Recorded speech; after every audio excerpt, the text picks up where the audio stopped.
Qui ne connaît pas le monumental Mont Rushmore en Dakota du Sud et ses célèbres visages de présidents américains? Culminant à 1740 mètres d'altitude, les figures de pierre de George Washington, Thomas Jefferson, Theodore Roosevelt et Abraham Lincoln sont aujourd'hui connus du monde entier. En revanche, ce qui est moins connu, c'est cette petite pièce secrète située à côté de ces portraits de 18 mètres de haut. En effet, c'est derrière la tête de l'un des présidents, Abraham Lincoln, qu'une cavité a été creusée à même la roche. Il s'agit du Hall of Records. Et c'est en fait une salle d'archives où quelques documents importants ont été secrètement conservés pendant longtemps. Eh oui, vous ne cesserez jamais d'être surpris avec nous. D'après les plans dessinés par le sculpteur Godson Borglum, l'objectif initial était de construire une salle accessible par un escalier en granit, reliant l'entrée du canyon derrière la tête d'Abraham Lincoln. La construction a débuté en 1938 et les ouvriers du chantier ont creusé un tunnel long de 20 mètres avec des explosifs, mais la mort subite de Godson Borglum en 1941 a interrompu fortuitement les travaux. La construction n'a repris que des années plus tard après que la pièce ait été laissée vide et à l'abandon. Dedans, vous pouviez trouver des documents importés sous forme de panneaux d'émail, des jalons de l'histoire américaine comme la Déclaration d'indépendance ou encore la Constitution et la Déclaration des droits. Bien que 3 millions de personnes affluent du monde entier, et ce chaque année pour visiter le Mont Rushmore, cette fameuse pièce secrète n'a jamais été ouverte à personne. D'ailleurs, il y a encore d'autres choses mystérieuses qui se dissimulent un peu partout dans le monde et qui ne peuvent être perçues que par les drones. Avez-vous envie de les visiter en exclusivité ? Alors installez-vous bien confortablement, mettez votre ceinture, aujourd'hui le voyage va être long puisque nous vous emmenons aux 4 coins de la Terre découvrir ces mystères insolites et inédits. Près de 2000 ans après qu'elle ait disparu, une cité antique fondée par le roi de Macédoine a récemment refait surface. Uniquement grâce à des photographies satellitaires secrètes et déclassifiées par le gouvernement américain appartenant à un espion et datant de la guerre froide. À l'époque, la course au programme d'espionnage militaire entre les États-Unis et l'URSS, afin de déstabiliser l'adversaire, était monnaie courante. Et grâce à ces images inédites, des archéologues du British Museum sont parvenus à découvrir la cité de Katladga, Darband, fondée en 331 avant Jésus-Christ et qui se situe dans le Kurdistan irakien, dans la province du Sulaymaniya, à la frontière avec l'Iran. Elle aurait été fondée par Alexandre le Grand, l'une des figures les plus célèbres de l'Antiquité, et construite sur la route prise par le conquérant qui poursuivait à l'époque le roi de Perse, Darius III. Afin de protéger l'héritage archéologique de la région fortement menacée par l'instabilité politique, des fonds ont été débloqués pour mener des fouilles et former par la même occasion des jeunes archéologues irakiens à sauver les vestiges archéologiques à proximité. Aujourd'hui, les drones envoyés par les équipes du British Museum pour quadriller le terrain ont permis à eux seuls d'identifier les contours des vestiges enfouis depuis des siècles avant que leurs collègues irakiens se rendent sur place. Jusqu'à présent, plusieurs statues romaines et pièces grecques ont revu la lumière du jour, et ils n'en sont encore qu'au début des fouilles. Les archéologues espèrent surtout découvrir de nouvelles traces du passage d'Alexandre le Grand aux alentours. Vous devez certainement l'avoir vu dans des publicités de voyage, vous avez dû rêver devant ces paysages paradisiaques et pourtant vous ne connaissez pas grand-chose de cette ville turque. Les 98 km² de la région de Cappadoce offrent à première vue un sol blanc poudreux, lui valant une sensation lunaire.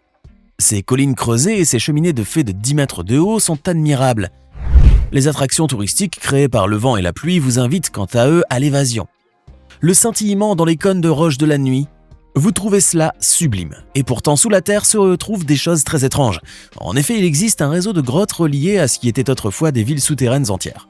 Parmi elles, Derin Kuyu, qui abritait jusqu'à 20 000 habitants, vivant tous en communauté. Ils avaient à leur proximité un immense bain public avec un ensemble de chambres privées et de hauts plafonds pour permettre à la vapeur de monter, le tout ventilé par un système de puits qui s'étendent sur des dizaines de kilomètres dans toutes les directions. Ces villes souterraines ont été abandonnées pendant des décennies et sont revenues à la vie autrement. Aujourd'hui, elles sont fortement exploitées par l'industrie des fruits et légumes.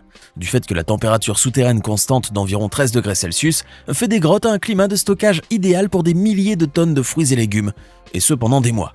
Dans une autre grotte, située près du village d'Ortaizar, près de 6 millions de caisses de citron sont emballées et empilées par des ouvrières qui les stockent, ensuite sous terre, jusqu'à ce qu'il soit nécessaire à l'exportation vers l'Europe, la Russie et d'autres pays.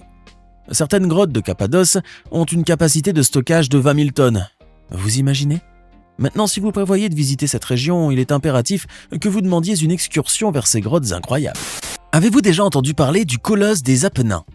Il n'est pas fait en argile, bien au contraire, il est taillé dans le roc. Une impressionnante sculpture géante construite entre 1579 et 1580 par l'artiste flamand Jean de Boulogne, dit Guillaume Bologna. Cette statue a été érigée comme un symbole des montagnes escarpées des Apennins en Italie. Elle surplombe l'étendue d'eau qui se trouve à ses pieds, ou plus exactement au pied de la montagne artificielle dans laquelle la statue est nichée. Il s'agit d'ailleurs de l'une des principales attractions touristiques de la Villa de Midolphe, ce qui reste de la Villa Médicis à Pratolino.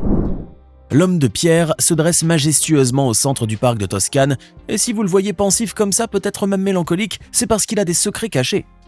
Il paraît qu'à l'intérieur du colosse des Apennins existe un compartiment secret qui se trouve dans la partie supérieure de son corps et dans sa tête. Selon une étude du Gecko, cette statue possède plusieurs pièces avec des fresques et des fontaines déplacées par des mécanismes hydrauliques. Il y aurait même une sorte de cheminée qui, une fois allumée, soufflerait de la fumée, laquelle sortirait par les narines du géant immobile. Et cerise sur la statue, il y a également un escalier situé à l'arrière qui donne accès à des grottes. Celles-ci sont ouvertes aux visiteurs et une fois dedans, on a l'impression de se balader dans le corps du colosse. Connaissez-vous l'homme le plus seul au monde? Non, ce n'est pas votre grand-mère, mais un homme appartenant à une tribu indigène brésilienne.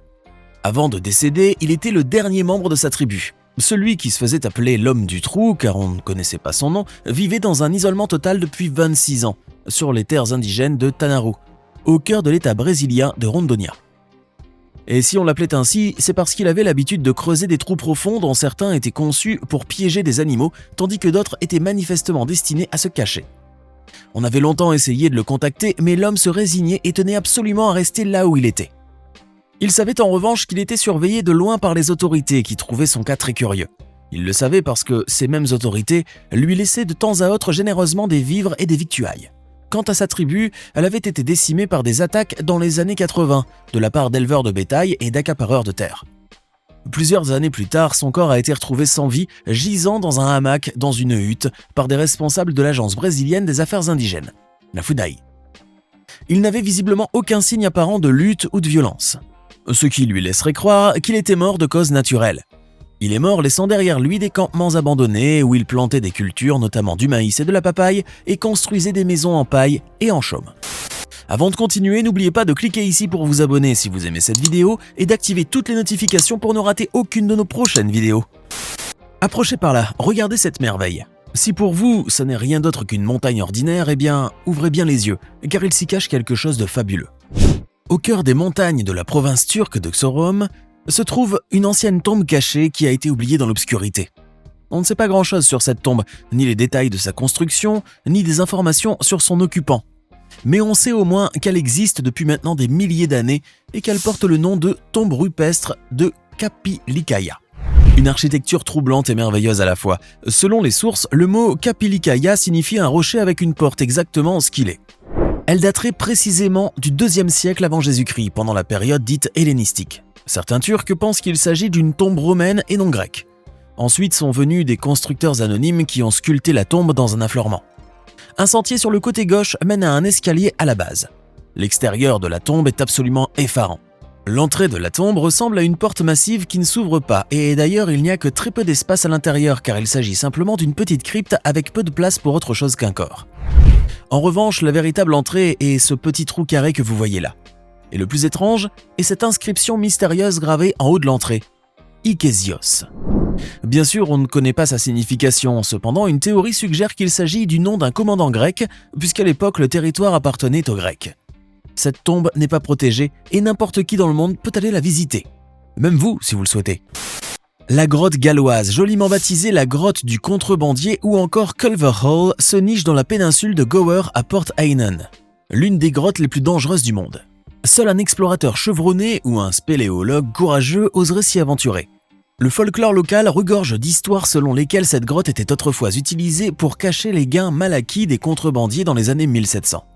On raconte aussi qu'un homme du nom de John Lucas, un pirate contrebandier, un homme exceptionnellement violent et beau y habitait. Il utilisait cet endroit caché à 30 mètres sous le sommet de la falaise pour stocker son butin à l'abri des autorités. Si l'on en croit les rumeurs locales, il y avait autrefois un réseau de tunnels qui s'étendait loin de la maison de celle de John Lucas et qui servait pour le transport des biens volés, à l'abri des regards indiscrets. Cependant, il ne subsiste aucune trace de ces dits tunnels. Si certains croient dur comme fer à cette théorie de tunnel menant à la roche, d'autres pensent que cette grotte faisait simplement partie d'une forteresse qui se dressait au sommet de la falaise au-dessus. Et vous, qu'en pensez-vous ? Heureusement que les drones existent, sinon nous n'aurions jamais pu admirer la beauté réelle du Thornborough Hedges. un site néolithique méconnu qui a récemment ouvert ses portes au public au Royaume-Uni et qui se présente sous forme d'un ensemble de structures rappelant Stonehenge. Pour ceux qui ne le connaissent pas, Stonehenge est un monument au sud-ouest de Londres constitué de roches érigées il y a plusieurs millénaires. Thornborough-Hengis lui ressemble beaucoup, bien qu'il s'en éloigne de 400 km. Situé bien au-dessus de la ville de Leeds, celui que l'on surnomme le Stonehenge du Nord a longtemps été disputé par une société de construction privée, Tarmac, et les archéologues britanniques, agacés par les activités de cette dernière. Après des années de polémiques, la zone a fini par être cédée au gouvernement en 2016, qui a décidé de couper la poire en deux et d'en faire un site incontournable de l'histoire locale. Et car oui, le site est extrêmement chargé d'histoire. Bien qu'il soit beaucoup moins emblématique que son cousin du sud, Thornborough-Hengis possède une importance historique indéniable, au vu de ses structures circulaires datant de 3500 ans avant Jésus-Christ environ, et qui se voient à des centaines de kilomètres à la ronde. De plus, de nombreux indices laissent penser que ce site était sans doute exploité par les civilisations de l'époque, qui y effectuaient des cérémonies rituelles. Que ce soit vrai ou pas, Thornborough-Hengis est aujourd'hui entre les mains de l'agence gouvernementale chargée du patrimoine, Historic England, qui compte lui redorer le blason et le mettre en valeur. Il est accessible gratuitement à tous ceux qui voudraient plonger l'espace de quelques heures dans un endroit féerique. Savez-vous à quoi ressemble le Torghatten ? Cette sublime montagne de granit située sur l'île Torget en Norvège, dans le comté de Nordland. Non ? Ça tombe bien puisque nous avons des images sensationnelles à vous montrer. Regardez cette merveille de la nature. Si vous ne connaissez pas beaucoup cette montagne, c'est parce qu'elle est difficilement accessible. D'ailleurs, elle est connue pour son immense trou et son tunnel naturel au centre. Il est possible de marcher sur un sentier tracé jusqu'au tunnel, puis de le traverser par une voie naturelle. Le tunnel de 160 mètres de long et de 35 mètres de hauteur a été formé lors de la glaciation et est le seul sommet de la montagne à résister à l'érosion, ce qui la rend d'autant plus incroyable. La beauté de ce bateau naturel ne peut être admirée que grâce au drone. Maintenant, dites-nous dans les commentaires ce que vous pensez de ces découvertes insolites et n'oubliez pas de cliquer ici pour regarder une autre de nos vidéos.